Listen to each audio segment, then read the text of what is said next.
The backsplash is done.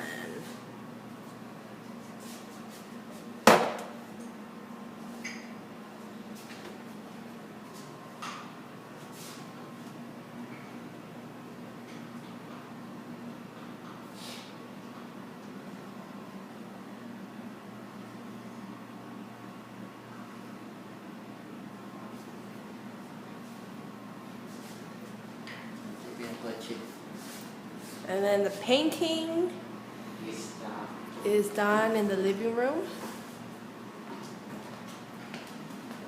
Carpets are gonna get clean right now.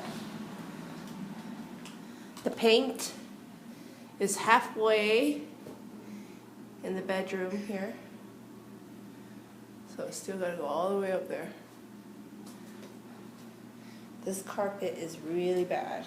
So let's hope they can clean it. Then the painting is done in this hallway. And then the master is about 70% done.